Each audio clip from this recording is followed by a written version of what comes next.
নূর, আপনাকে আমাদের অনুষ্ঠানে স্বাগত জানাই। আপনিও আপনার অনেক ব্যস্ততার মধ্যে আমাদেরকে সময় দিয়েছেন, সেজন্য আমাদের শুভেচ্ছা ও কৃতজ্ঞতা জানবেন। জনাব নুরুল হক নূর, আমরা অনেকগুলি বিষয় নিয়ে আজকে কথা বলতে চাই, সেই জন্য ছোট ছোট করে কিছু প্রশ্ন একবারে করে ছোট ছোট করেও কিছু উত্তর দিতে চাই। প্রথমে আপনার অনুমতি নিয়ে আমি একটু ডক্টর পারভেজের কাছে যেতে চাই। ডক্টর পারভেজের কাছে আমরা একটু প্রশ্ন করতে চাই যে সেনাপ্রধান আপনাদের দলের চেয়ারপারসনের সঙ্গে দেখা করতে গুলশানে যান, সরকার প্রধান আপনাদের ভারপ্রাপ্ত চেয়ারম্যানের সঙ্গে বৈঠক করতে লন্ডনে যান, সব কিছু মিলিয়ে অন্তর্বর্তী সরকারে বিএনপি কি একটু বেশি শক্তিশালী কিনা? এই অবস্থায় লেভেল প্লেইং ফিল্ড নিশ্চিত করা কি আসলে সম্ভব হবে? প্রশাসনের বিভিন্ন স্তরে, আদালতে, অ্যাটর্নি জেনারেলের পদায়নে ডক্টর মোহাম্মদ ইউনূস সরকারের মধ্যে চেয়ে নাকি বিএনপির লোকজনই বেশি, বিএনপি নাকি এখন ডিফেক্টো পাওয়ারে, আপনি কি মনে করেন এটা ঠিক হচ্ছে কিনা ডক্টর পারভেজ? জন্য আপনি যে প্রশ্নটা করেছেন এটা খুবই গুরুত্বপূর্ণ প্রশ্ন, এবং আমরা গত দু একদিনে এই ধরনের আলোচনা উঠে আসছে বলে আমরা দেখেছি। দেখুন, জুলাই আগস্ট গণ অভ্যুত্থানের পরে যখন এই অন্তর্বর্তী সরকার গঠিত হয়, সেই সময় যেসব গুরুত্বপূর্ণ পলিটিক্যাল অ্যাক্টরের সাপোর্টের মাধ্যমে এই সরকারটি গঠিত হয়, তার মধ্যে বিএনপি একটি। অন্যান্য রাজনৈতিক দলও ছিল এখানে, সামরিক বাহিনীর প্রধান এবং সামরিক বাহিনীর একটা বড় রোল ছিল, এবং যারা জুলাই অভ্যুত্থানে নেতৃত্ব দিয়েছেন তারা ছিল। তো এখন খুব স্বাভাবিকভাবেই হচ্ছে একটি সবচাইতে বড় রাজনৈতিক দল এবং সবচেয়ে বেশি সমর্থক বলে আমরা যেটা ধারণা করছি, সেই রাজনৈতিক দলের সাথে প্রধান উপদেষ্টা কথা বলবেন, বা সামরিক বাহিনীর প্রধানও যিনি আছেন তিনি যোগাযোগ রাখতে পারেন, সেটা খুব অস্বাভাবিক বলে আমার কাছে মনে হয় না। কিন্তু শুধুমাত্র বিএনপির সাথেই যে এই ধরনের বৈঠক হচ্ছে সেটাও কিন্তু না। আমরা দেখেছি যে প্রধান উপদেষ্টা এবং তার অধীনে যেসব কমিশন রয়েছে তারা যখন বিভিন্ন বৈঠক আয়োজন করেন, তখন যত রাজনৈতিক দল রয়েছে, যত ধরনের পলিটিক্যাল অ্যাক্টর রয়েছে, সবাইকে নিয়েই এক ধরনের ঐক্যমত্য তৈরির একটা প্রচেষ্টা কিন্তু আমরা দেখছি। এবং রিসেন্টলি আমরা লন্ডনে যে বৈঠক দেখলাম, বিএনপির ভারপ্রাপ্ত চেয়ারম্যান তারেক রহমান এবং প্রধান উপদেষ্টার মধ্যে যে বৈঠক হলো, সেটি প্রধান উপদেষ্টা লন্ডন গিয়েছিলেন এবং সেটার অংশ হিসাবে তিনি আগ্রহ প্রকাশ করেছেন, বিএনপির দিক থেকেও আগ্রহ প্রকাশ করা হয়েছে, এবং দুজন বৈঠকে হচ্ছে আলোচনা করেছেন। এবং সেইটা যে শুধুমাত্র বিএনপির সাথে আলোচনা করছেন বিষয়টা এক্সক্লুসিভলি তো তা না। এর আগেও আমরা দেখেছি যে প্রধান উপদেষ্টার সাথে জামাতের আমিরেরও আলোচনা হয়েছে, বিভিন্ন ছোট ছোট রাজনৈতিক দলের প্রধান যারা রয়েছেন, শীর্ষ পর্যায়ের নেতৃত্ব যারা রয়েছেন, সবার সাথেই আলোচনা করা হয়েছে। এবং বাংলাদেশে ভিতরে যারা রয়েছেন, ঐক্যমত কমিশন থেকে শুরু করে বিভিন্ন কমিশন ধাপে ধাপে বিভিন্ন দফায় তাদের সাথে আলোচনা করছেন। যে কারণে শুধুমাত্র বিএনপিকে বেশি সুবিধা দেওয়া হচ্ছে, এই ধরনের অভিযোগ যদি কেউ করে থাকেন, আমার কাছে মনে হয় সেটা সত্যি নয়। আপনি বলছিলেন যে অন্যান্য রাজনৈতিক দলগুলির সাথেও কথা বলেছেন, কিন্তু আমরা অন্যান্য রাজনৈতিক দলের সাথে কথা বলতে দেখেছি হচ্ছে গুচ্ছভাবে। এখানে শুধু এককভাবে জনাব তারেক রহমানের সাথে দেখা করে কথাই বলা হয় নাই, জনাব তারেক রহমানের সাথে দেখা করে নতুন নির্বাচনের তারিখ ঘোষণা করেছেন প্রধান উপদেষ্টা। তো এতে করে কি মনে হয় না সে সবার উপরে জর্জর অয়েল সত্য, মানে সবাই কেউ equal, somebody is more equal? আমি বুঝতে পেরেছি আপনার প্রশ্নটি, কিন্তু এখানে তো একটু পরিবর্তিত পরিস্থিতি রয়েছে, বা এমন একটি ইউনিক সিচুয়েশন রয়েছে। যদি তারেক রহমান বাংলাদেশে অবস্থান করতেন এবং সেখানে যদি শুধুমাত্র তার সাথে আলোচনা করেই এই ধরনের সিদ্ধান্ত নেওয়া হতো, তাহলে হয়তো এই কথাটি প্রযোজ্য ছিল। কিন্তু যেহেতু এই মুহূর্তে তারেক রহমান লন্ডনে রয়েছেন এবং তার সাথে আলোচনার একটা প্রেক্ষাপট তৈরি হয়েছিল, এবং সেই আলোচনার পরে এই ধরনের তারিখ তারা ঘোষণা করেছেন। এখন আপনি বলতে পারেন যে কেন এই সময়ে আমি এইটাই শেষ করি, একজন দলীয় প্রধানের সাথে আলোচনা করেই তারপরে কেন প্রধান উপদেষ্টা এটা করলেন। তো সেইটা তো আসলে মানে আমার কাছে মনে হয় বলটা হচ্ছে প্রধান উপদেষ্টার কোর্টে, যে কেন তিনি এটা করলেন। কিন্তু আমার কাছে এর আগেও কিন্তু নির্বাচনের তারিখ নিয়ে নানা দফায় দলগুলোর সাথে আলোচনা করা হয়েছে। এখন তারপরে প্রধান উপদেষ্টা এটা বলেছেন যে ডিসেম্বর থেকে জুনের মধ্যে যে কোনো একটি ফেভারেবল টাইমে তিনি নির্বাচনটি করবেন। তিনি এপ্রিলে একটি ঘোষণা দিয়েছেন। ঘোষণা দেওয়ার পরে আমরা দেখলাম যে এপ্রিলে নির্বাচনের নানা রকম জলবায়ুগত এবং প্রাকৃতিক নানা রকম অসুবিধা রয়েছে, সেটা নিয়ে নাগরিক সমাজের মধ্যেও আলোচনা হয়েছে। নাগরিক কোয়ালিশন নামে একটি জোট রয়েছে, তারাও কিন্তু ফেব্রুয়ারিতে ইলেকশনের কথা বলেছেন। এছাড়াও বিভিন্ন রাজনৈতিক দল এবং নাগরিক সমাজ থেকে ফেব্রুয়ারিতে নির্বাচন এগিয়ে নিয়ে আসার দাবি তোলা হচ্ছে। সবকিছু মিলিয়ে কিন্তু বিএনপি দাবি ছিল ডিসেম্বর, অর্থাৎ আমরা দেখেছি যে দুই পক্ষ থেকে একটি উইন উইন সিচুয়েশন করার মাধ্যমে হচ্ছে আমার ফেব্রুয়ারিতে এই তারিখটি নির্ধারিত করা। আমার কাছে কিন্তু মনে হয়েছে যে পুরোটাই আসলে বিএনপি ডিসেম্বর দাবি করা, সরকার প্রধানের এপ্রিল বলা, তারপর আবার ফেব্রুয়ারিতে আসা এবং এক ধরনের একটা ছদ্ম প্রতিযোগিতামূলক অবস্থানে থাকা। আমার কাছে মনে হয়েছে যে সরকারের মধ্যে যে বিএনপির প্রভাব অনেক বেশি এবং এটা যে একটা লেভেল প্লেইং ফিল্ড না, এইটাকে আড়াল করার একটা চেষ্টা করা হচ্ছে। আমি আপনার সাথে দ্বিমত পোষণ করি। কারণ সরকারের সাথে একটা না, কারণ এই মিটিং এর আগে পর্যন্ত কিন্তু বাংলাদেশে অন্যরকম কথা প্রচলিত ছিল। আমি জানি না যে আপনি খেয়াল করেছেন কিনা, অবশ্যই করেছেন, আপনি একজন প্রথিতযশা সাংবাদিক, আপনার জানার কথা। সেটা হচ্ছে যে বিএনপির কথা হচ্ছে তত্ত্বাবধায়ক অন্তর্বর্তী সরকার শুনছেন না, বা জামাত ইসলামী বা অন্যান্য দলের সাথে বা এনসিপির সাথেই তাদের বেশি যোগাযোগ। হঠাৎ করে এই মিটিং এর পরই যখন বিএনপির পুরোপুরি দাবিটাও মানলো না, কিন্তু বিএনপি এক ধরনের ছাড় দেওয়ার মাধ্যমে 2 মাস পরে, এবং আমরা দেখি অন্তর্বর্তী সরকারের প্রধানও তার যে টাইমলাইন সেখান থেকে একটা মাঝামাঝি পর্যায়ে নিয়ে আসা হলো। কিন্তু তখন আমরা দেখি এই আলোচনাটা লেভেল প্লেইং ফিল্ডের আলোচনাটা শুরু হলো। অর্থাৎ এইটা আমার কাছে মনে হয় না যে কখনোই বিএনপি কোনো অতিরিক্ত সুবিধা পাচ্ছে। আর আরেকটা যে জিনিসটা আপনি বলছেন, যেটা অনেকেই বলার চেষ্টা করে যে সরকারের মধ্যে প্রচুর পরিমাণে বিএনপির লোক আছে, তাই না? এই কথাটা বলার চেষ্টা করে। কিন্তু দেখেন, বিএনপির হাতে তো ক্ষমতা নাই। বিএনপি গভর্নমেন্ট ফর্ম করেনি, কিন্তু বিএনপির জন্য অনেক রেসপন্সিবিলিটি রয়েছে। আমরা বিএনপিকে ব্লেম করছি নানা কাজের জন্য, কিন্তু আমরা এটা বুঝতে পারছি না যে বিএনপি একটি রাজনৈতিক দল, বিএনপি একটি সরকার না। কিন্তু সরকারের মতো এক্সপেকটেশন আমরা বিএনপির কাছে আশা করছি, কিন্তু সরকারে যাওয়ার জন্য বা একটি সুষ্ঠু নির্বাচন করে কোনো একটি দল ক্ষমতায় যাবে, সেটির প্রক্রিয়া এতদিন অভাব ছিল। কিন্তু আমরা দেখি যে লন্ডন বৈঠকের পরে আমরা দেখি যে এখানে আপনি লন্ডন বৈঠকের পরের কথা বলতেছেন, ডক্টর পারভেজ নিশ্চয়ই আপনি আরো বলবেন। আমি শুধু কয়েকটা জিনিস মোটা দাগে আমি স্মরণ করায় দেই। সেটা হচ্ছে যে বাংলাদেশে অ্যাটর্নি জেনারেল নিয়োগ করা হয়েছে বাংলাদেশের সরকার গঠনের আগে। সেই অ্যাটর্নি জেনারেল সাবেক মানে উনি বিএনপিতে একজন মানে পদস্থ রাজনীতিবিদ ছিলেন। আমরা সরকারে এখন যারা মানবাধিকার বিষয়ক সম্পাদক ছিলেন এবং এই সরকার আসার আগে তিনি কিন্তু অ্যাটর্নি জেনারেল নিয়োগ হয়েছেন। 2 নাম্বার, আমি যদি বলি যে বাংলাদেশে যতজন সরকারি কর্মকর্তা রয়েছেন এই মুহূর্তে, তাদের মধ্যে বেশিরভাগই নিজেদেরকে বিএনপি বলে পরিচয় দেন এবং বিএনপি ক্ষমতায় আসলে কি হবে সেই ব্যাপারে এখনই এটা ছক কষে। দেখুন খালেদ ভাই,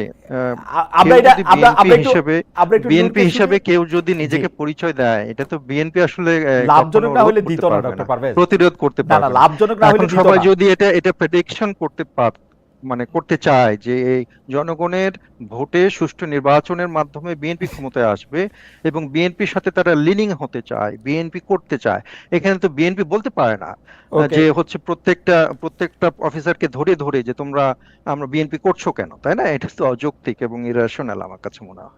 আচ্ছা ঠিক আছে, আমি আসবো আবার আপনার কাছে, তবে আমার কাছে মনে হয় যে ডিফেক্টো বিএনপি ক্ষমতায়, আমি আইন আদালত এবং বিচারের জায়গায় আসতেছিলাম যে সময় এই সরকার ক্ষমতায় আসছে, বিএনপি নেতাদের মামলাগুলি, বিশেষ করে বেগম খালেদা জিয়ার মামলাটি সেই দিনই তুলে নেওয়া হয়েছে। তারেক রহমান সাহেব সবগুলি মামলায় ইন অ্যাবসেন্সিয়া মুক্তি পেয়েছে। সেটা কি শুধু বিএনপির মামলায় তুলে দেওয়া হয়েছে নাকি প্রো ডেমোক্রেসি বা গণতান্ত্রিক আন্দোলনের যত কর্মীরা ছিলেন, যত নেতারা ছিলেন, তাদের বিরুদ্ধে যে মিথ্যা মামলা দায়ের করা হয়েছে সেগুলো একে একে তুলে সবগুলো না, বিএনপির মধ্যে তৃণমূল লেভেলের অনেকেই হচ্ছে এখনো মামলা তোলা হয়নি বা আস্তে আস্তে প্রক্রিয়াগতভাবে তুলছে। বিএনপির মধ্যে তো বেশি হবেই খালেদ ভাই, কারণ বিএনপি তো সবচাইতে বেশি মামলা দায়ের হয়েছে বিএনপির বিরুদ্ধে, অর্থাৎ বিএনপিরই তো সবচেয়ে বেশি মামলা। না যাই হোক, মানে এই মামলাগুলি কিন্তু ট্রায়াল করে প্রসেস মতো উঠে নাই। আমি জনাব তারেক রহমানেরটাই বলি, ইন অ্যাবসেন্সিয়া ও গত আদালতে তার সুবিচার পান নাই বলে ইন অ্যাবসেন্সিয়া এই আদালত তাকে মানে খালাস করে দিয়েছেন, মুক্ত করে দিয়েছেন। তার আদালত বিচার প্রক্রিয়া বিষয়ক আমি মন্তব্য করতে চাই না, কিন্তু আমার কাছে মনে হয় যে এর আগে যে মামলাগুলো করা হয়েছে সেগুলো রাজনৈতিক উদ্দেশ্য প্রণোদিত মামলা, সেগুলি প্রসেস, এবং সেগুলি আমার প্রসেস কাছে মনে হয় সেই মেরিট দেখেই হচ্ছে আদালত আমার সিদ্ধান্ত মনে হয় যে নিয়েছে। সেটা প্রসিডিউরাল ভাবেও করা যেত। যাই হোক, হাওয়ার আসছি আমি আপনার কাছে, আমি জনাব নুরুল হক নূর আপনার কাছে যেতে চাই। আপনাকে আমরা সম্প্রতি পটুয়াখালী ৩ আসনে রাজনৈতিক কর্মসূচি চালাতে গিয়ে স্থানীয় বিএনপির বাধার মুখে আপনি পড়েছেন। বাধার মুখে পড়ার পরে আপনার সাথে কথোপকথন আইন শৃঙ্খলা বাহিনীর, সেটা আমরা দেখেছি। সেটার ক্ষেত্রে আইন শৃঙ্খলা বাহিনীর অনুরোধের ক্ষেত্রে আপনাকে আমরা এক ধরনের এই শব্দটা আমি একটা ড্যাশ রাখলাম, ওই শব্দটা আপনি একটু বসায় নিয়েন। ওইটার মধ্যে থেকে আপনি তাদেরকে মানে তাদেরকে বুঝাতে চেয়েছেন যে আপনি যেইভাবে বলবেন সেইভাবেই তাদের চলতে হবে। মানে এক পর্যায়ে আমরা অসহায় দেখতেছিলাম আইন শৃঙ্খলা পরিস্থিতির, যে আইন শৃঙ্খলা বাহিনীর লোকজনরে। মানে এইরকমটা কেন আসলে? বিএনপির উপরে আপনি দায় দিয়েছেন, বিএনপির লোকজনের সাথে বা বিরুদ্ধে আপনি কথা বলেছেন, এবং আপনার মতো করেই আপনি এটা পরিচালিত করতে চেয়েছেন, সেটা কেন? মানে ইজ ইট লাইক জনাব নুরুল হক নূর? না না, এখানে আমার আমার মনে হয় যে আহ, প্রথমত হচ্ছে আমি আপনাদেরকে ধন্যবাদ জানাই, শামীম ভাইকে, দর্শকদেরকে শুভেচ্ছা যে আপনি হয়তো পুরো ঘটনাটা জানেন নাই। যেটা হচ্ছিল, আমি আমার বিশেষ করে এখানে পুরনো ঘটনা একটু টানতে হবে। বিএনপি তার মিত্রদের মধ্যে 6 জন জাতীয় নেতার এলাকায় চিঠি দিয়েছে বিএনপির স্থানীয় বিএনপিকে, তাদের এলাকায় তাদেরকে সহযোগিতা করার জন্য, যদি এটা অফিসিয়ালি আলাপ আলোচনার মাধ্যমে আমাদের সাথে হয় নাই। তো আমি লক্ষ্য করেছি যে সেই চিঠি দেওয়ার পর থেকেই, বিশেষ করে গত বছর এই 5ই আগস্টের পরে সেপ্টেম্বরে যখন আমি এলাকায় যাই, প্রথমে আমার জেলায় একটা প্রোগ্রাম ছিল সম্ভবত সেপ্টেম্বরের শুরুতে, সেই সমাবেশে আসার পথেই আমার লোকজনের গাড়ি ভাঙচুর করে সেখানকার বিএনপির আপনার স্থানীয়ভাবে মনোনয়ন প্রত্যাশী ঢাকা বিশ্ববিদ্যালয় ছাত্র দলের সাবেক সভাপতি জনাব হাসান মামুন সেই গত বছরের সেপ্টেম্বর থেকে শুরু করেছেন। রোজার ঈদে যখন আমি 10 মিনিট আমার আসন 2টা উপজেলা নিয়ে গঠিত, গলাচিপা 10 মিনিট একটা ফুটবল খেলায় আমি অতিথি হিসেবে গিয়েছিলাম। সেই খেলার মঞ্চ আগের রাতে ভেঙে দিয়েছেন। আমি সেটি বিএনপির স্থায়ী কমিটির 2জন হওয়ার পরেই আমার বেশ কয়েকজন লোকজনকে আমি স্পটে থাকা অবস্থায় হামলা করেছে। এবং সেদিন যে আপনারা ঘটনাটি সোশ্যাল মিডিয়াতে দেখেছিলেন, আমি গিয়েছিলাম বিএনপিরই সাবেক এক নেতা, তিনি মৃত্যুবরণ করেছেন, শেষে আমার সাথে কাজ করেছেন। তো তার একটা স্মরণ সভায়, সেই স্মরণ সভা থেকে ফেরার পথে সেখানে প্রায় আপনার 3 কিলোমিটার রাস্তায় মাঝখানে কিছু বাজার আছে, বাজারে জনাব হাসান মামুনের সমর্থিত লোকেরা রাস্তায় গাছ ফেলে রামদা, বগি, চাপাতি, অস্ত্র সহ অবস্থান নিয়েছেন যে তারা এখানে গিলে আমাকে হত্যা করবেন বা আমার লোকজনের উপরে অ্যাটাক চালাবেন। তখন আমি সেটি পুলিশকে জানাই। পুলিশ আসে, প্রথমে এসপি পুলিশ পাঠায়, 2 গাড়ি পুলিশ পাঠায়। পুলিশ এসে হয়তো তারা রিপোর্ট করে এবং আমাকেও জানায় যে ভাই, এখানে হাসান মামুনের যে লোকজন, তাদের যে প্রস্তুতি, আমরা কিছু করতে পারবো না, আপনি উপরে কথা বলেন।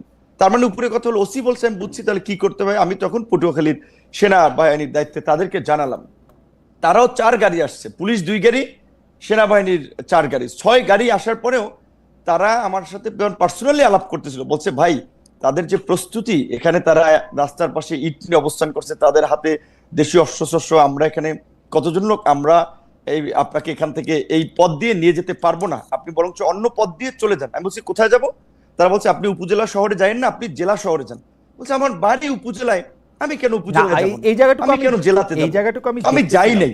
আমি এই জায়গাটুকু দেখতেছিলাম নূর, আমি কিন্তু ঘটনা আমি সেটা বলছি, আমি শেষ করছি, আমি যেটা বলবো, জি বলেন। হ্যাঁ, আমি বলছি যে শুনেন, যখন রাত্র আপনার 2:15 বাজে, 2:15 রাত্র, তখন পর্যন্ত তারা আমাকে বিকল্প পথে পাঠাতেছে। আমি বলছি কেন, আপনারা এই আর্মি আসছেন, পুলিশ আসছেন, নির্বাচন হয়নি, এখনই যদি এইভাবে পরিস্থিতি হয়, আপনাদেরকে জিম্মি করে, আপনারা যদি বিএনপির অনেক গ্রুপ আছে এখানে, বিএনপি একটা বড় দল, সাবেক এমপির গ্রুপ আছে, অন্য আরো নেতা আছে, এখানে একটা গ্রুপের লোককে যদি আপনারা কন্ট্রোল করতে না পারেন, আমি একটা জাতীয় নেতা, একটা দলের সভাপতি, এখানে বিএনপিও তার নেতা কর্মীদেরকে অফিসিয়ালি চিঠি দিয়ে আমাকে সহযোগিতা করতে বলেছে, সেখানে বিএনপির একটা ছোট্ট গ্রুপ, তাদেরকে আপনারা এই নিবৃত্ত করতে পারবেন না, তাহলে আপনাদের নিরাপত্তার দরকার নাই, আমি বাসি মরি, আমি আমার মতো যাই। যেই কারণে তখন আমি ওনাদের সাথে কথা বলে আমি আমার মতো রওনা দিয়েছিলাম। তো যাই হোক, মাঝপথে আবার আমাকে প্রশাসনের কর্মকর্তারা ফোন দিয়েছে, ভাই আপনি চাইেন না আপনার নিরাপত্তা আগে, আপনার আমি- কিছু হয়ে গেলে সেটা আমি আমি আমি রাজনীতির আমি পরে আমি আপনি একটু- একটু আমি ধৈর্য একটু- ধরেন। আমি একটু তখন ছো- আমি আমি একটু ছোট ক্ষান্ত করে দিয়েছিলাম। আমি একটু ছোট করে বলি নূর, জি, এইটা তো আপনি জাতীয় জি, জি। নেতা, আপনি একটা জায়গায় যাইতে চাইতেছেন, আপনি প্রশাসন এবং আইন শৃঙ্খলা বাহিনীর সাহায্য চাইছেন, প্রশাসন এবং আইন শৃঙ্খলা বাহিনীর সাহায্য ওরা এসে দেখছে যে অনেকগুলি এখানে লোক সমাগম আসে এবং তারা যদি আপনাকে সেখানে এসকর্ট করে নিয়ে যাইতে হইতো বা তারা আপনার সঙ্গে যাইতে হইতো, তাহলে হয়তো অনেক হানাহানি হতাহতের ঘটনা ঘটতে পারতো। সেইটা এড়ানোর জন্য তারা আপনাকে খুবই বিনীতভাবে অনুরোধ করছে যে আপনি ঘুরে এই রুটটা আপনি এই মুহূর্তে ব্যবহার করেন না। এইটা আপনি তখন না, সেটা আমাকে জেলা উপজেলা শহর থেকে ছেড়ে জেলা যেতে বলছে। আমার হ্যাঁ, উপজেলা থেকে ওই পথটা ছেড়ে জেলা ব্যবহার যেতে করতে বলছে। না আমি কি বলছে, কাপুরুষ ওই নাকি? পথটা আমি ব্যবহার কেন পালিয়ে যাব? ওই আমি পথটা কেন আমার না ওই পথটা আমি ব্যবহার কেন করতে না আমার বলছে। উপজেলা শহর থেকে আমি পালিয়ে জেলায় যাব? আপনার কাছে তখন কি তো আমার মনে হয়, আপনি কর্মীদেরকে আর্মি ডিমোটিভেট পুলিশের করার কাছে, জন্য জনাব নূর, আপনি কি আর্মি বা পুলিশের কাছে এই দাবি জানাতে চাইছিলেন যে আপনি ওইখান দিয়েই যাবেন এবং দরকার হলে 10টা 20টা 50টা গুলি করে মেরে তারপরেও যাবেন, মানে এই গত সরকারের আমলে না, হাসিনা সরকার শুনেন, যা করেছে? এখানে না, না, এখানে তো মারামারির তো কোনো কেস হয় না। ওনারা যদি জাস্ট সিম্পল ভাবে যদি ওদের সাথে কথা বলে বলতো যে এখানে তারা যাবে, আপনারা এখানে পথটা ছেড়ে দেন, কারণ আমার তো রোধ করার তাদের অধিকার নাই। আপনার কাছে তো একজন আপনি সন্ত্রাসীর কাছে পরাজয় বরণ করবেন, তারা আপনার রাস্তাঘাট অবরোধ করে দেবে আপনার কেন? কাছে আমি কি কাউকে মার্ডার করেছি? আপনার- আমি কি সেখানে চাঁদাবাজি করতে গেছি? আপনার কাছে- আমি একটা রাজনৈতিক কর্মসূচিতে গেছি, আপনার সেখানে কাছে- কেন তারা আমাকে অবরোধ আপনার করবে? কাছে এটাই তো কি তাদের অপরাধ। আপনার কাছে কি মনে হয়েছে তারা কেন কথা বলে তাদেরকে রাস্তা থেকে সরিয়ে দেন নাই? প্রশ্ন- এখানে আমি যতদূর জানতে পেরেছি তারা বলেছে ডিসি সাহেবের অনুমতি নাই। যেটা আমি বলছিলাম, এখানে জনাব হাসান মামুন ছাত্র দলের নেতা ছিলেন, ডিসি হচ্ছে তার কর্মী ছিলেন বোধহয়, এবং জনাব হাসান মামুনের ওয়াইফ একজন ডিসি, তিনি বগুড়াতে বর্তমানে ডিসি আছেন। তো তাদের কলিগ, সেই সুবাদে ডিসি সাহেব, আমি এর আগেও গত ঈদের সময় আমি এটা এই কমিটির তার মানে সাথে হচ্ছে যারা যে- কাজ করে তাদেরকে অভিযোগ করেছিলাম। আমি সার্কিট হাউসে ছিলাম, আমি একটু বলি, আমি সার্কিট হাউসে ছিলাম, আমার রুমের কথোপকথন গোপনে ভিডিও করে ডিসি হাসান মামুনের কাছে পাঠিয়েছি। ডিসি সাহেব অনুমতি না দেওয়ায় পুলিশ ওখান থেকে আমাকে, তারা উপজেলা শহর থেকে ছেড়ে আমাকে জেলা শহরে চলে যেতে এটা তো- বলছে, যে এলাকায় তখন একটা বার্তা ছড়াবে যে বিপিনুর পালিয়ে গিয়েছে বা হাসান মামুনের কর্মীদের তোপের এটা তো- মুখে এলাকায় থাকতে পারেনি। এটা তো আমি এটা তো করতে পারি না, আমার একটা ব্যক্তিত্ব রাজনৈতিক অবস্থান আছে না। রাইট, এটা তো ভয়ঙ্কর অভিযোগ। মানে আপনি কি মনে করেন যে একজন একজন হ্যাঁ। একজন একজন মানে বর্তমানে যিনি চেয়ারে বসে আছেন, কর্মরত জেলা প্রশাসক আপনাকে সার্কিট হাউসের রুমে আপনার অজান্তে ভিডিও করে সেটি আবার আরেকজন রাজনীতিবিদের কাছে দিয়েছেন, এই অভিযোগ আপনি করছেন, তো ভয়াবহ অভিযোগ। কিন্তু আমার প্রশ্ন হচ্ছে যে আপনি কি এখনো মনে করেন যে এটা শুনেন, রেজওয়ানা আপা, আপনি আসিফ নজরুল স্যার, উপদেষ্টা আসিফ নজরুল, রেজওয়ানা, সালেউদ্দিন সাহেব, 3 উপদেষ্টা, জনপ্রশাসন সচিব মোখলেস সাহেবকে আমি গত ঈদে, ক্যাবিনেট সেক্রেটারিকে, সবাইকে আমি অবহিত করেছি বিষয়টি। এবং এই ডিসির মূলত আশকারাতেই তারা আমাকে এলাকায় একটা অপদস্থ করতে চেয়েছে, রাজনৈতিকভাবে আমাকে পরাজিত করতে চেয়েছে, মানুষের কাছে ছোট করতে চেয়েছে, এবং এর সাথে এই ডিসির একটা ইনভলভমেন্ট আছে, যেই কারণে তখন আমি প্রশাসনের আরো উপরে কথা বলেছি যে আমাকে যেন এইখান থেকে যাওয়ার একটা ব্যবস্থা করে দেয়। আমি কেন আমার উপজেলা শহর ছেড়ে আমি জেলায় আমি আমি আমি বুঝতে পারছি। তার মানে কি এই যে এই পাওয়ার গেমটা চলতেছে, আপনি কি মনে করেন যে হাসান মামুন সাহেব যার বিরুদ্ধে আপনি অভিযোগ করছেন, উনি কি বিএনপির হয়ে এই পাওয়ার প্র্যাকটিস করছেন, নাকি উনার নিজস্ব যোগাযোগের মাধ্যমে, উনার স্ত্রীর কথা বললেন, অন্য যোগাযোগের কথা বললেন, এটা কি বিএনপির কে আপনি অ্যাকিউজ করছেন? এখন যেহেতু ধরেন, এটা আপনি জানেন, বিএনপি আওয়ামী লীগের মতো দলগুলোতে পদে থাকলে নেতার পিছিয়ে মৌমাছির চাকের মতো লোক থাকে, পদে না থাকলে 5 জন লোকও তার পিছনে হাঁটে না। তো তিনি যে কেন্দ্রীয় নির্বাহী কমিটির সদস্য, সেই সুবাদে তিনি মনোনয়ন চান, এলাকায় একটা গ্রুপ তার পক্ষে আছে, তো স্বাভাবিকভাবে তিনি তার রাজনৈতিক পদবি ব্যবহার করেন। এবং আমি আপনাকে এইটুকু বলি, এই ঘটনা ঘটবে এটা আমি যখন জানতে পারি, আমি দুপুরবেলা, আমি আপনার এখানে নাম না বললাম, বিএনপির একজন স্থায়ী কমিটির সদস্যকে জানিয়েছিলাম যে এলাকায় এই পরিস্থিতি ঘটবে এবং হতাহতের পরিস্থিতি ঘটতে পারে, কাজেই আপনারা তাকে থামান। আমি আমার এলাকায় প্রোগ্রাম করতে পারবো না, আওয়ামী লীগ আমলেও তো আমাকে এইভাবে বাধা দেয়নি। এমনকি ওই দিন সন্ধ্যায় চরবিশ্বাস, আমার নিজের ইউনিয়ন, সেখানে বাজারের পাশাপাশি 2টো মিটিং হচ্ছিল, বিএনপির একটা মিটিং, আমাদের দলের একটা মিটিং, সেখানে চেয়ার সরাসরি হয়েছে, হাতাহাতি হয়েছে। সেইটি একটা মিথ্যা বিভ্রান্তি ছড়িয়েছে যে বিএনপির অফিসে গণ অধিকার পরিষদের লোকেরা ভাঙচুর করেছে। এই অভিযোগ তুলে গলাচিপা 10 মিনিট 2 উপজেলায় আমার 17টি অফিস ভাঙচুর করেছে, রামদা দিয়ে কুপিয়েছে, ব্যানার, ফেস্টুন, পোস্টার গুলো ছেড়েছে। আমি বিএনপির শীর্ষ নেতাদেরকে বলেছি আপনারা একটা নিরপেক্ষ তদন্ত করুন, কিন্তু দুঃখজনক এই গত কয়েকদিনেও এখন আপনার কাছে- পর্যন্ত একটা তদন্ত আমি দেখি নাই। এবং আপনার কাছে আপনারা একটু আপনার কাছে কি কিঞ্চিত মনে হয় জনমুল নূর, আপনার কাছে কি কিঞ্চিত মনে হয় যে আপনার প্রতি যে বিএনপির ভালোবাসা সেটা একটু কমেছে? হ্যাঁ, হতে পারে। কারণ ধরেন বিএনপি আওয়ামী লীগের মতো বড় দলগুলোতে আওয়ামী লীগের সময় দেখেছেন না, একদিকে নৌকা একজনকে দিয়েছে, আবার স্বতন্ত্র আরেকজনকে ডামি ক্যান্ডিডেট দাঁড় করিয়ে দিয়েছে যে তুমি যদি জয়লাভ করে আসতে পারো তাহলে ঘরের ছেলে আমরা ওয়েলকাম। এখন একদিকে হ্যাঁ রাজনৈতিক মিত্রতার জায়গা থেকে হয়তো বিএনপি আমাকে এই আসনে তারা সহযোগিতা করার কথা বলেছে, আবার দিকে তাদের দলীয় ক্যান্ডিডেটও মাঠে নামিয়ে আমাকে একটা বেইজ্জতি করার জন্য, লাঞ্ছিত করার জন্য বা হামলা মামলা করার একটা পরিবেশ তৈরি করেছে। এবং আমি যতদূর জানি এটা একটা লোকাল এখানে বড় ধরনের একটা গ্রুপ এবং কেন্দ্রীয় কেউ কেউ তাকে সাপোর্ট দিচ্ছে। তো এবং এটা বিএনপির, আমি এইটুকু বলবো, টপ লিডার থেকে শুরু করে সবাই জানে। তো গত বছরের সেপ্টেম্বর থেকে এই পরিস্থিতি চলছে, সেহেতু তারা তো কোনো পদক্ষেপ নেয় নাই, তাহলে তো অবশ্যই এটা বোঝাচ্ছে যে বিএনপির কোনো অংশের সিগন্যাল ওইদিকে আছে, এটা তো বাস্তব। এটা এই পর্যায়ে এইটা আমাদের শেষ মন্তব্য। আমাদের কয়েকজন দর্শক এরকম মন্তব্য করছেন যে আপনি কখনো অন্তর্বর্তী সরকারের প্রশংসা করছেন, কখনো কঠোর সমালোচনা করেছেন, বিএনপির বিরুদ্ধেও আপনার অবস্থান এক এক সময় এক এক রকম হচ্ছে। সেটা কি আপনার রাজনৈতিক সুবিধাটাই এখানে আপনি প্রধান বিবেচনায় নিতেছেন?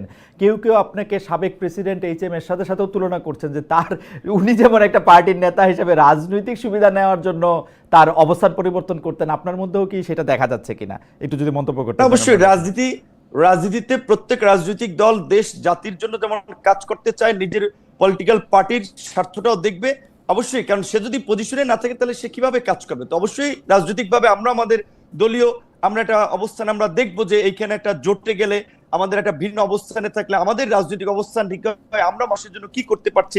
আমরা শুরুর দিকে এই সরকারকে বলছিলাম যে এই সরকার 2 বছরের জন্য একটা জাতীয় সরকার করেন, 2 বছরের জন্য তারা করে নাই, যেই কারণে আমরা পরবর্তীতে সরকারকে সেই 2 বছরের জন্য সাপোর্ট দেই নাই। আমরা বলেছিলাম যে আপনার নির্বাচনের প্রশ্নে জাতীয় ঐক্যমত্যের ভিত্তিতে একটা নির্বাচনী রোড ম্যাপ দেন। অনেকদিন ধরে সেটা দেয় নাই, যেই কারণে বিএনপির সাথে যেহেতু আমরা যুগপৎ আন্দোলন করেছি এবং আপনারা দেখেছেন আমার রাজপথের গত 7-8 বছরের ভূমিকা অনেক প্রবীণ রাজনীতিবিদরা 70 বছরেও এই এই এই দেশে ছিল না, এইটুকু আমরা চ্যালেঞ্জ দিয়ে বলতে পারবো। সেইখানে আমরা বিএনপির সাথে যেহেতু ছিলাম, যুগপৎ আন্দোলন করেছিলাম, বিএনপির সাথে আলাপ আলোচনায় বিএনপি বলেছে দেশের বাস্তবতায় তারা ডিসেম্বরের মধ্যে নির্বাচন চায়। আমরা আমাদের দলীয় পজিশন ছেড়ে বিএনপির পজিশন নিয়ে আমরা ডিসেম্বরে নির্বাচনের সরকারের উপরে চাপ তৈরি করেছি। এবং এই যে লন্ডনের যে বৈঠক হয়েছে, অবশ্যই লন্ডনের বৈঠক আর যাই থাকুক, এইটা বাংলাদেশের এই উত্তপ্ত রাজনীতির মাঠে আমি মনে করি কিছুটা হলেও পানি ঢেলেছে বা উত্তপ্ত পরিস্থিতি ঠান্ডা করেছে এবং একটা অনিশ্চিত একটা, আপনি বলবেন সংঘাত কিংবা একটা অনিশ্চিত যে রাজনৈতিক পরিস্থিতি ছিল সেটাতে কিছুটা হলেও একটা নিশ্চয়তার পরিবেশ তৈরি হয়েছে। এবং বিএনপি একটা বড় রাজনৈতিক দল, তার প্রধান সেখানে, তার সাথে ডক্টর ইউনূস সরকার প্রধান, তার সাথে মিটিং হওয়ার ফলে আমি মনে করি দেশের স্থিতিশীলতা, রাজনৈতিক পরিবেশ এবং আগামী নির্বাচনের ক্ষেত্রে একটা ভালো ফলাফল পাওয়া যাবে। সেই ক্ষেত্রে জনাব নূর, একটা কথা আপনি একটু মনে রাখেন তো, ধরেন যদি লন্ডনে বৈঠক না হইতো, ডক্টর মোহাম্মদ ইউনূস বলছিলেন যে এপ্রিলের প্রথম ভাগে ইলেকশন হবে, বিএনপি দাবি করছিল ডিসেম্বরে হবে, এখন এটা ফেব্রুয়ারিতে হবে, এই মানে প্র্যাকটিক্যালি তো ব্যবধানটা আসলে 2 মাসের বা 1.5 মাসের।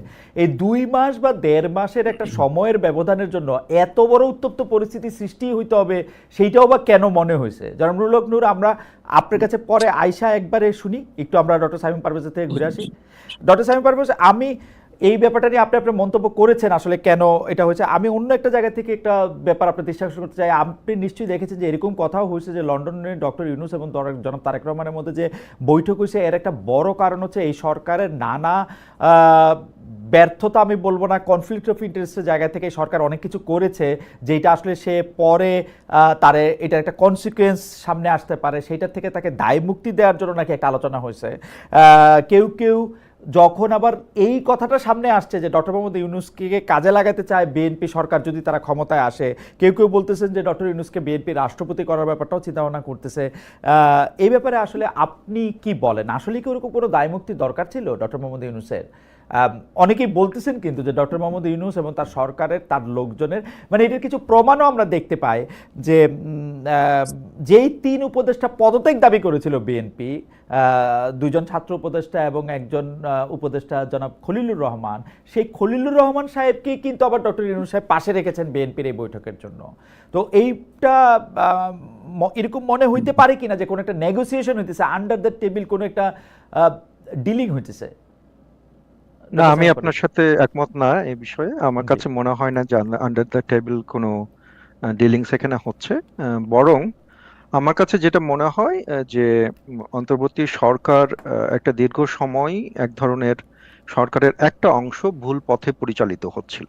তারা হয়তো কোনোভাবে মনে করছিলেন বা কোনো অংশ দ্বারা তারা প্রভাবিত হয়েছিলেন আহ, যে একটা লম্বা সময় ধরে ক্ষমতায় থাকার প্রয়োজন রয়েছে। যদিও আমরা ডিসেম্বর থেকে জুনের একটা টাইমলাইন বারবার রিইটারেট করা হচ্ছিল, বারবার হুম। বলা হচ্ছিল, কিন্তু আমরা এই ধরনের একটা আশঙ্কা করছিলাম যে একটা দীর্ঘ সময় ক্ষমতায় থাকার এক ধরনের অভিপ্রায় রয়েছে।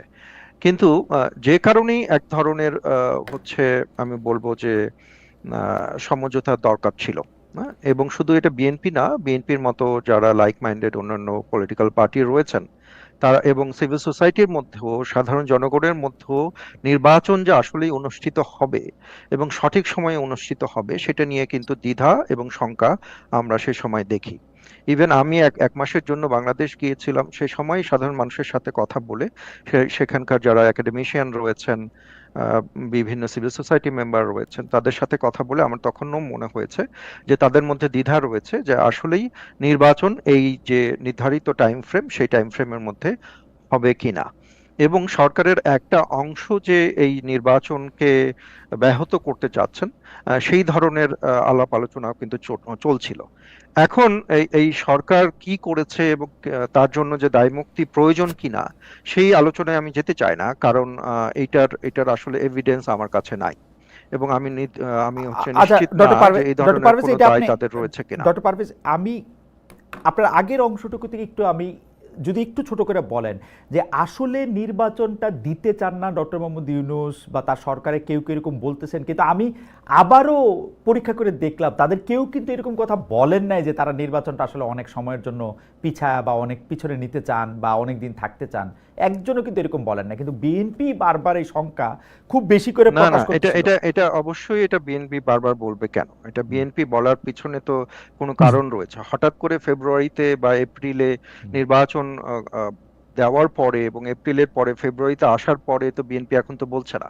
হুম। কারণ বিএনপি বারবার যেটা বলছে যে আমাদের নির্দিষ্ট করে একটি তারিখ দেন, হুম। এবং সেই সময় যেটা বলেছিল যে একটা নির্দিষ্ট তারিখ দিলে সেই অনুযায়ী আমরা নির্বাচনের পথে আমরা যাব। কিন্তু সেই সময় আমরা দেখি যে বাংলাদেশে একটা ক্যাম্পেইন চালু হলো, যেটা হচ্ছে 5 ইয়ার্স ক্যাম্পেইন বলা হয়। আপনি বলতে পারেন, যুক্তি দিতে পারেন যে সরকারের মধ্যে কেউ তো সরাসরি এটা বলেনি, কিন্তু আমরা আমরা সামাজিক যোগাযোগ মাধ্যমে আমরা দেখেছি পরোক্ষভাবেও যে বলে নাই, একটা বড় পরোক্ষভাবেও ধরনের বলে নাই। ক্যাম্পেইন হয়েছে।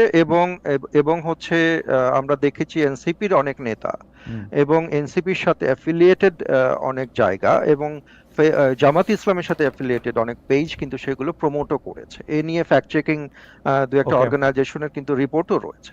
যে কারণে বিএনপির মধ্যে এই ধরনের দ্বিধা ছিল। এবং আপনি যখন একটা বড় টাইম ফ্রেম দিয়ে দিবেন এবং সেই টাইম ফ্রেমের মধ্যে নির্দিষ্ট তারিখ থাকবে না যে কবে হচ্ছে তফসিল ঘোষণা করা হবে, কবে মনোনয়ন দেওয়ার শেষ তারিখ হবে, কবে নির্বাচন হবে, এই যে একটা রোড ম্যাপ, এই রোড ম্যাপের কিন্তু আমরা কোনো প্রস্তুতি দেখিনি। ওকে। এবং সেই সাথে সাথেও হচ্ছে নির্বাচন কমিশনও যে হচ্ছে ব্যালট পেপার ঠিক করবে, ভোটার তালিকা ফাইনাল করবে ইত্যাদি কিন্তু প্রস্তুতিও কিন্তু আমরা সেই সময় দেখছিলাম না।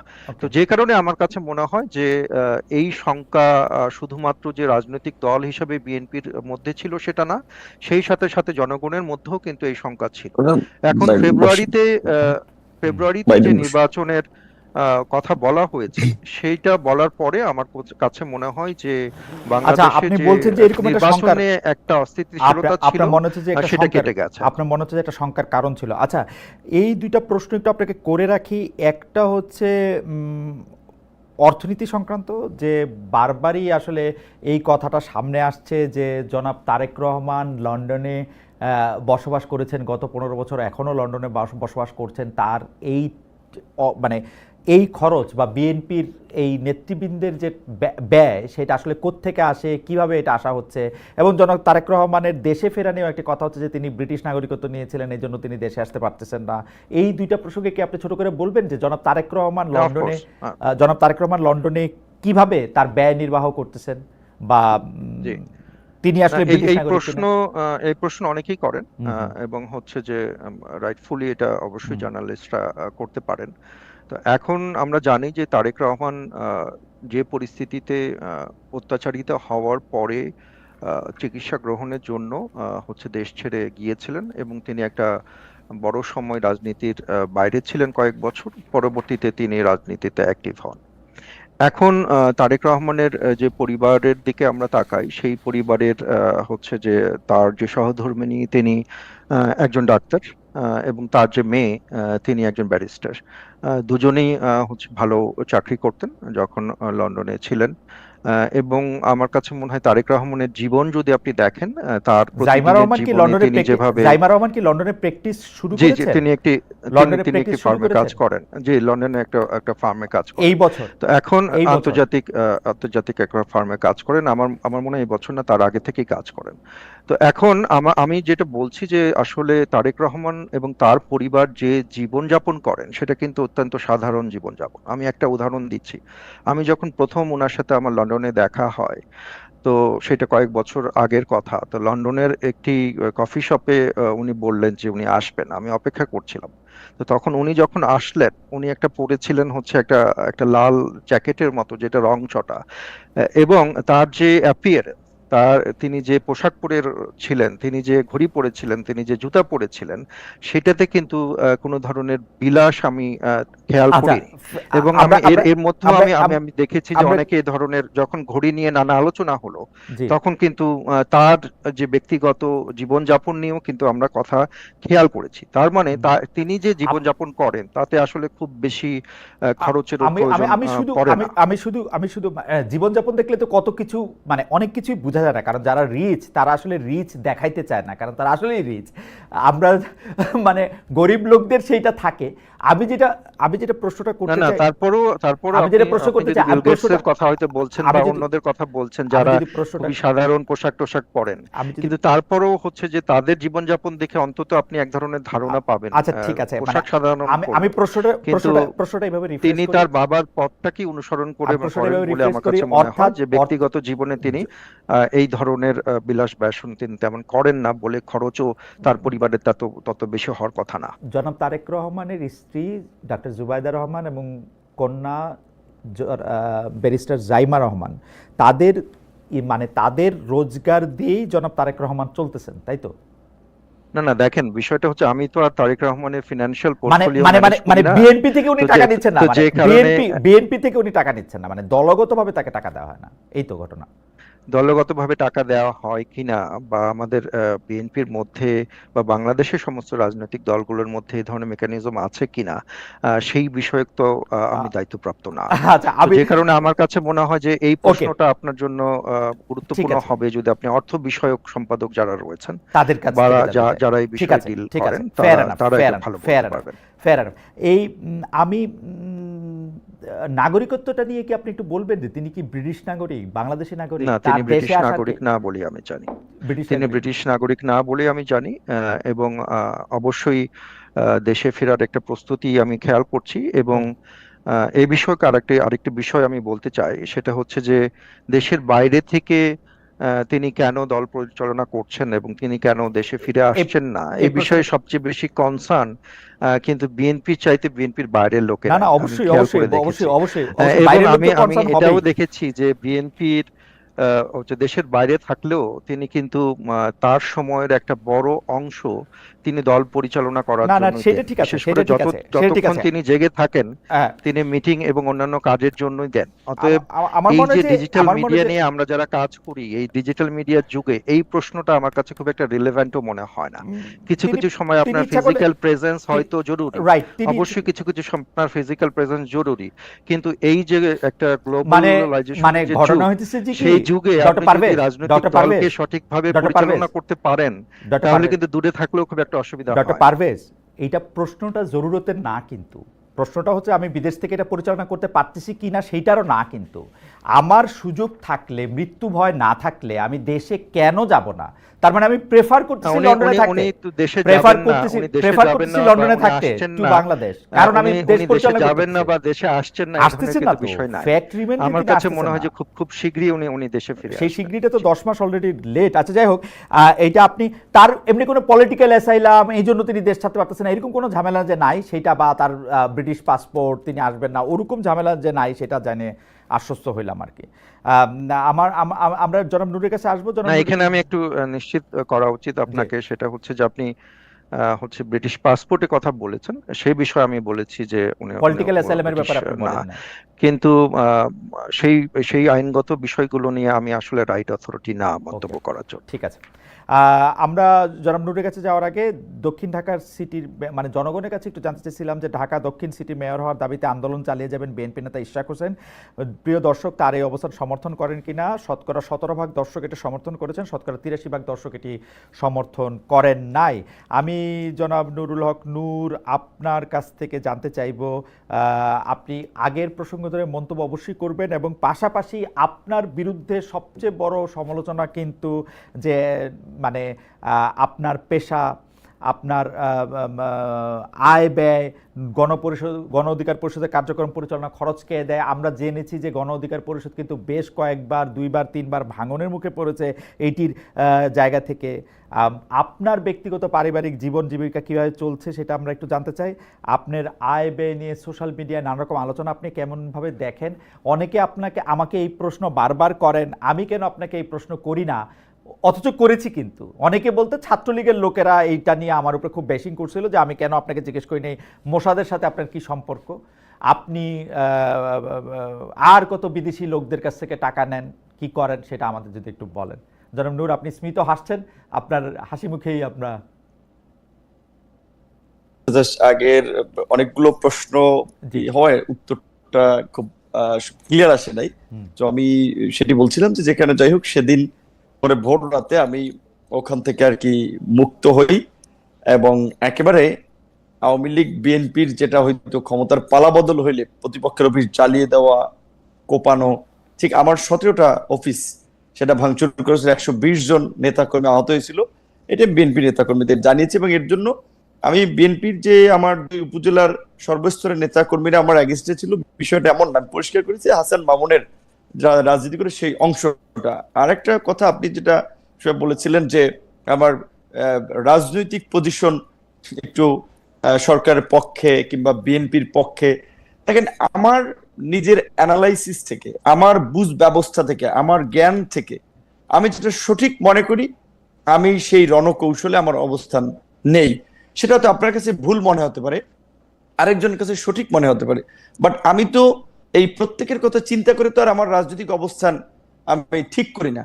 আমি এই পর্যন্ত গত 7-8 বছরের মধ্যে আমার সামগ্রিক কার্যক্রম যদি দেশবাসী কিংবা আপনারা মূল্যায়ন করেন, তাতে তো আমার ত্যাগ, আমার সংগ্রাম, আমার আনকম্প্রোমাইজ ভূমিকা, এইটাকে তো আপনারা খাটো করতে পারবেন না।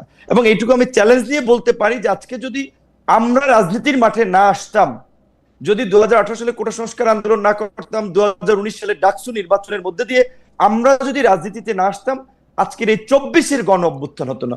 গণ অভ্যুত্থান হতো আগে হতে পারতো, পরে হতে পারতো। এবং এই গণ অভ্যুত্থানে সাইমুম ভাই যেহেতু চেয়ারম্যানের নিকটের লোক, সে জানে হয়তো কিছুটা আমাদের কি ধরনের ইনভলভমেন্ট ছিল, যে কারণে কিন্তু 19শে জুলাই রাতে আমাকে গ্রেপ্তার করেছিল। এমনকি আপনারা দেখেছেন যেখানে গ্রেপ্তার অবস্থায় অনেকে ভয়ে মানে একেবারে পর্যদস্ত হয়ে যায়। আমরা এই প্রিজন ব্যান্ড থেকেও 1 আগস্ট লোকজনকে এনকারেজ করার জন্য বলেছি যে 90% পতন হয়ে গেছে, 10% ধাক্কা দিতে হবে। তো আমরা একেবারেই জীবনকে বাজি রেখেই রাজনীতির মাঠে নেমেছি। কাজে এখন সবাইকে সবসময় তুষ্ট করা আমার রাজনৈতিক কৌশল না, আমার রাজনৈতিক অবস্থানের কারণে। দেখুন, যখন আওয়ামী লীগের আমলে আমরা রাজনীতি করেছি, আমাকে সমর্থন করেছে বিএনপি, জামাত। সবাইকে তো আপনি তুষ্ট করবেন না, কিন্তু নিজ দলের লোকদের তো তুষ্ট করবেন। একটু বলি, নিজ দলের লোকদের একটু বলি যে আমি যখন আওয়ামী লীগের আমলে যখন আওয়ামী বিরোধী রাজনীতি করেছি, সেখানে আমার দলের বাইরেও আমাকে বিএনপির লোকেরা সাপোর্ট করেছে, জামাতের লোকেরা, সমস্ত এন্টি আওয়ামী লীগের লোকেরা। আর এখন তো আমার ধরেন আওয়ামী লীগ নাই, এখন বিএনপির রাজনীতি করছে, জামাতের রাজনীতি করছে, অন্যান্য দল তাদের রাজনীতি করছে। এখন তো একটা বড় মানে জায়গা থেকে সবাই যার যার দল গোছাতে প্রতিযোগিতায় লিপ্ত। কাজে এখন অনেকে তো মনে করছে তরুণ নেতৃত্ব হিসেবে ভিপি নূরকে বিতর্কিত করলে তাদের রাজনৈতিক অবস্থানটা শক্ত করা যায় বা তাদের পজিশনটা যেমন ধরেন এনসিপি এখন যারা তৈরি করছে, এদের অনেকেই তো আমার সাথে ছিল, আমার সাথে কাজ করেছে, আমার কর্মী ছিল, তারপরে তারা বড় জায়গায় গিয়েছে, আমি তাদেরকে স্যালুট করি, সম্মান করি, তারা আরো বড় জায়গায় যাবে। কিন্তু তারা তাদের রাজনৈতিক অনেকের হাতে করি তো আমার হাতে, এটা তো স্বীকার করতে হবে। হ্যাঁ, আমি ধরে রাখতে পারি না আমার অনেক কর্মীকে, নেতাকে, এটা একটা বাস্তবতা আছে। কারণ আমরা যখন রাজনীতিটা করেছি, আমরা বিভিন্ন মানুষের সহায়তা নিয়ে করেছি। কিন্তু আমাদের দলে এমপি ছিল না, মন্ত্রী ছিল না, ব্যবসায়ী ছিল না, তারা কিন্তু যারা আপনার দল থেকে চলে গেছে তাদের মধ্যে অনেক অংশই আপনার বিরুদ্ধে যে একটা অভিযোগ করেছেন এর মধ্যে আর্থিক বিষয়টা একটা বড় অভিযোগ। এইটা যদি আপনি একটু বলতেন, ক্লিয়ার করতেন। এখানে রাইট, এইটা হচ্ছে শুনে আমার নেতা কর্মীরা এইটা ওইভাবে বলে নাই, হয়তো দু একজন বলতে পারে না জেনে। এইটা মূলত ক্যারেক্টার অ্যাসাসিনেশন করার জন্য এই কথাগুলো বলা হয়েছে। এটা একটা রাজনীতির বাইরের কিছু মানুষ কিংবা এটা একটা ন্যারেটিভ তৈরি করার, যেমন ধরেন তারেক রহমানের কথা আপনি জিজ্ঞেস করলেন। খালেদ ভাই, আপনি অনেক সিজন রাজনীতিবিদ, আপনি আমার যাই বলেন আপনাকে আমি সম্মান করি, আপনি আওয়ামী লীগের আমলেও বাংলাদেশ থেকে সাহসী সাংবাদিকতা করেছেন। তো দেখেন তারেক রহমান চলে কিভাবে, এই কোশ্চেনটা কেউ যদি জিজ্ঞাসা করে, আমি মনে করি এইটা আসলে খুবই অবিবেচকের প্রশ্ন এবং অবুঝ মানুষের মতো কথা। তারেক রহমান বাংলাদেশের সাবেক রাষ্ট্রপতির ছেলে, তারেক রহমান বাংলাদেশের একাধিকবার 3বারের প্রধানমন্ত্রীর ছেলে, তারেক রহমান একটা পার্টির আপনার সিনিয়র যুগ্ম মহাসচিব ছিলেন, এখানে তার তো নিজস্ব কিছু ব্যবসা বাণিজ্য ছিল, সে তো ফকির মিসকিনের ছেলে না, আমাদের মতো এরকম তো চরাঞ্চল থেকে উঠে আসা নিম্নবিত্ত পরিবারের সন্তান না, একেবারে সমাজের আপার ক্লাস এবং বাংলাদেশের মানে টপ ফ্যামিলির ছেলে বলতে গেলে। তাহলে তিনি আপনার তার ব্যবসা বাণিজ্য তো আছে কিছু, তার তো ওয়াইফ কিংবা মেয়ের ইনকামে চলা লাগে না, আমি যেটা মনে করি। তাহলে এই কোশ্চেনটা করার অর্থ কি? তারেক রহমান বিতর্কিত করা, ওই যে দেশ থেকে মানুষ বলে। আমি বলছি জনাব, আপনি কি বলতে চাইছেন এই কোশ্চেনগুলি আমরা করব না? মানে সাবেক প্রেসিডেন্টের ছেলের জন্য কি, সাবেক প্রেসিডেন্টের ছেলের জন্য কি টাকা আসমান থেকে পড়ে? আমি বলছি এই প্রশ্নটা আপনার না, এটাও তো আপনার অডিয়েন্সের অনেকে। আমাদের দেশের মানুষ আমারও প্রশ্ন, রাজনৈতিকভাবে আসলে অসচেতন। আমারও প্রশ্ন। ওকে, আপনার থাকতে আপনি যদি অনেস্টলি জিজ্ঞেস করেন, সেটা আমি মনে করি তারেক রহমান উত্তর দিতে কমফোর্টেবল, জি, এটা কমফোর্ট ফিল করবে। কিন্তু কিছু মানুষ কিন্তু ইন্টেনশনালি ওই যে বলে তারেক রহমান মনোনয়ন বেচে, এই করে সেই করে, মানে তার ক্যারেক্টার অ্যাসাসিনেশন করার জন্য। তো এই জন্য বলছি এটা তারেক রহমানের বেলায় না, ঠিক আমরাও এই একই ঘটনা ফেস করি। আমি আজকে আপনাকে এখানে লাইভে বলি যে আমি জার্মান অ্যাম্বাসেডর ছিলেন এখানে পিটার ফারেনহোল্টস, তিনি এই বর্তমান আকিম ট্রাস্টটা ওনার আগের অ্যাম্বাসেডর ছিল। প্রসঙ্গক্রমে উনি আমার সাথে পার্সোনালি খুব ভালো সম্পর্ক ছিল। একটা মিটিং এ প্রসঙ্গক্রমে বলছিল they are saying Tarique Rahman is connected with যে এই ইন্টারন্যাশনাল মাফিয়া গ্রুপ টুপ এরকম বলছিল। তখন আমি ওনাকে বুঝাইলাম যে দেখো, এগুলো তো একটা ইন্ডিয়ান ন্যারেটিভ তারেক রহমানকে বিতর্কিত করার জন্য, কারণ বাংলাদেশের জাতীয়তাবাদের উনি ভবিষ্যতের ধারক বাহক, এবং এমনও বলছিল আর অনেক কথা বলছিল, এগুলো আমি এখানে বলতে পারছি না। আমি যদিও বিএনপি করি না, কিন্তু বিএনপির এই পক্ষে পজিশনটা আমরা নিয়েছি, কারণ আমরা মনে করি এটা তো আমাদের দেশের জন্য একটা ব্যাড বার্তা যে আমাদের দলের শীর্ষ। না, সেটা ঠিক আছে। আপনার আয় ব্যয় পেশা নিয়ে যদি একটু বলতেন। জি জি, রাইট রাইট, এই যে আমার আয়ের কথা। হ্যাঁ, দেখেন আমি 2 বছর ধরে আমি আয়কর দেই। তো এখন ধরেন আমি তো রাজনৈতিক দলের নেতা, আমি এটা ফেসবুকে দিয়ে বেড়াবো, ইউটিউবে দিয়ে বেড়াবো আমি এই খাতে আমি আয় করি, আমি এটা করি। তারপরে আমি বলি না, আমি তারপর জিজ্ঞেস করছি, আমি বলছি এটা যে আমি 2 বছর ধরে ট্যাক্স দেই,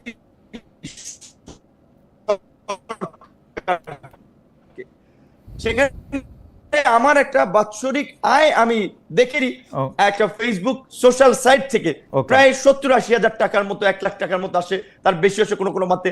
আমি নিয়মিত যে টেলিভিশন প্রোগ্রাম গুলো বা টক শো করি, এখান থেকে একটা ছোট করে হলে আর্নিং হয়। আমার নিজের মাসের আপনার ঘের যেটা রাজনৈতিক, আবার আপনি যেহেতু সিনিয়র সাংবাদিক ছিলেন আপনি জানেন রাজনীতিবিদরা ম্যাক্সিমামই মাসের ঘের আর কৃষি খাত দেখিয়ে ট্যাক্স ফাঁকি দেয়। কিন্তু আমি তো চরাঞ্চলের ছেলে, গ্রামের ছেলে, আমার রিয়াল মাসের প্রজেক্ট আছে, সেখানে আমার সেখানে ছোটখাটো পরিসরে ব্যবসা বাণিজ্য আছে। আমি গত আপনার মাসে একটা প্রতিষ্ঠানের সাথে তাদের অ্যাডভাইজার হিসেবে জয়েন করেছি, তারা আমাকে 3 লক্ষ টাকা সম্মানী দেয়। তাহলে আমার তো নিজে যেহেতু চলি, আমি রাজনীতি করি, স্বাভাবিকভাবেই তো আমার তো একটা ইমেজ কিংবা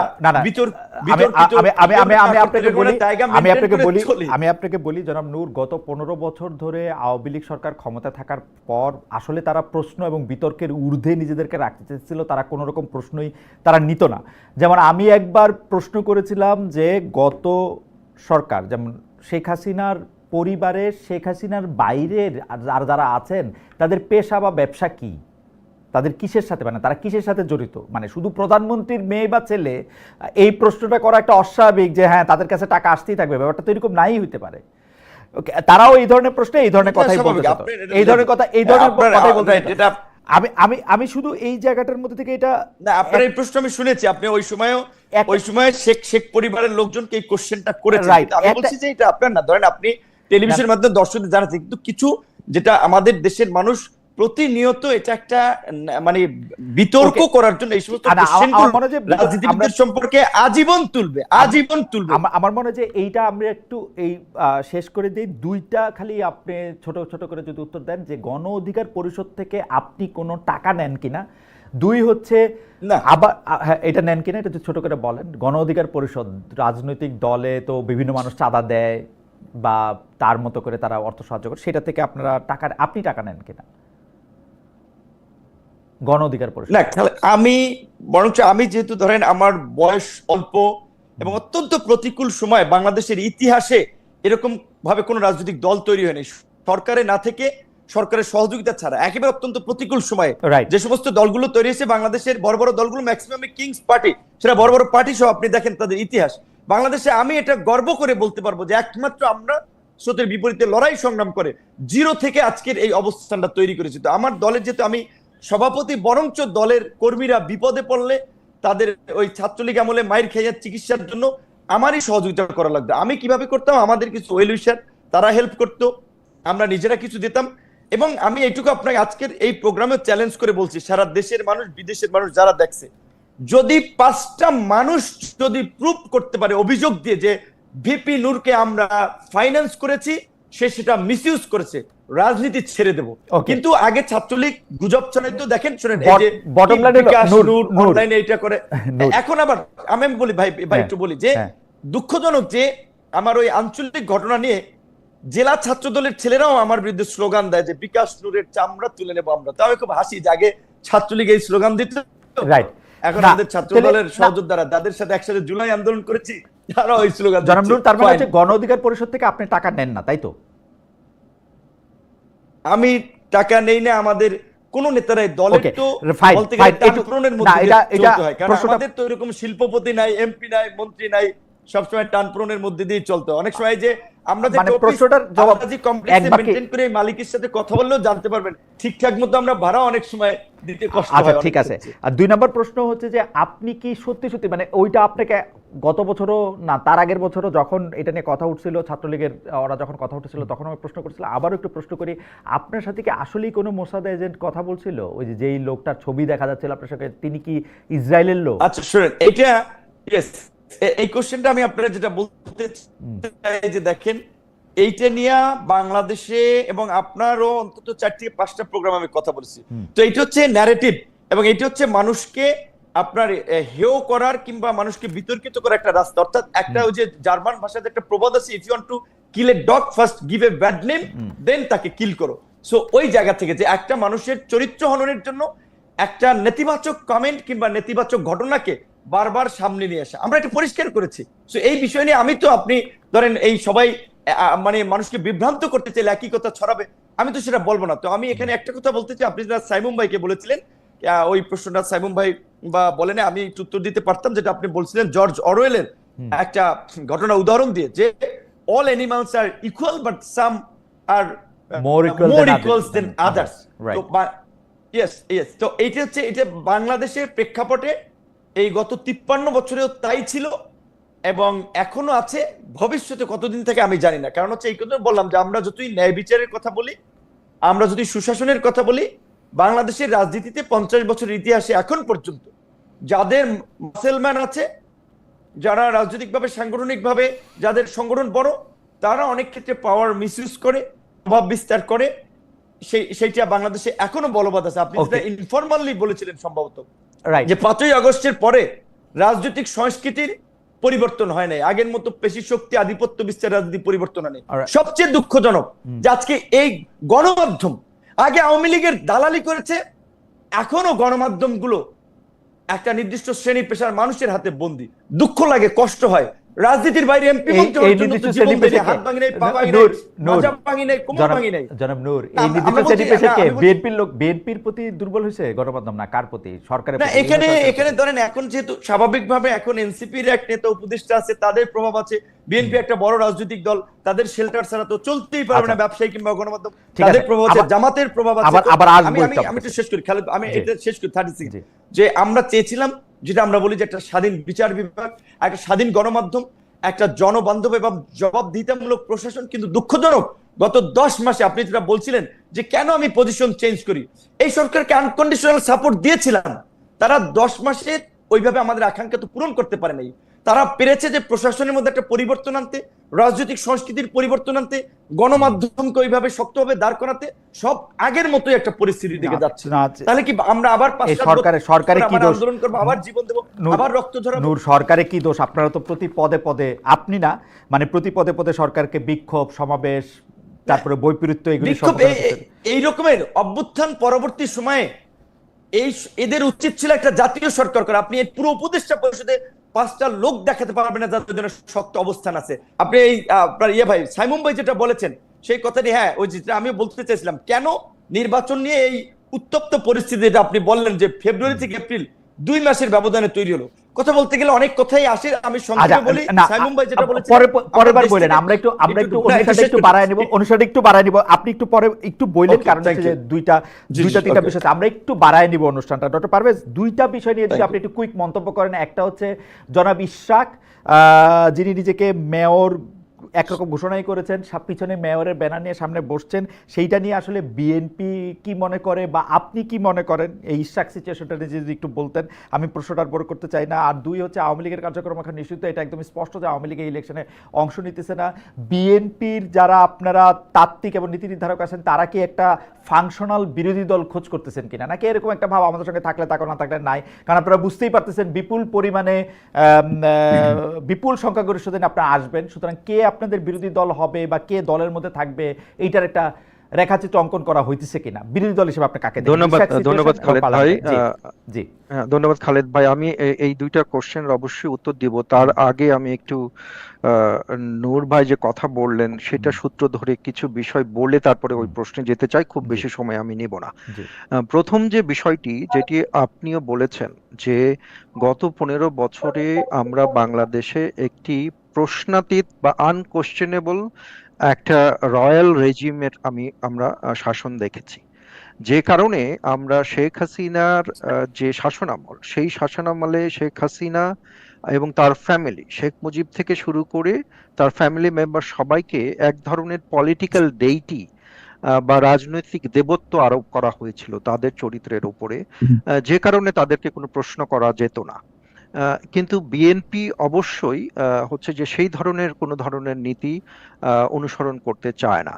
এবং আপনারা দেখেছেন যে আমরা যে গণমাধ্যমের স্বাধীনতার কথা আমরা 31 দফায় বলেছি, ইভেন আমরা যখন বিএনপি শাসনামল ছিল তখনও কিন্তু অসংখ্য কার্টুন সমালোচনা বিএনপির বিরুদ্ধে করেছে, সেটার কিন্তু কোনো আইনগত ব্যবস্থা কখনো বিএনপি নেয়নি। বরং আমরা খুবই রিসেন্টলি আমরা দেখছি যে তারেক রহমানের বিরুদ্ধে এক ধরনের কার্টুন করার পরে কিন্তু তারেক রহমান সেটাকে উৎসাহিতই করেছেন।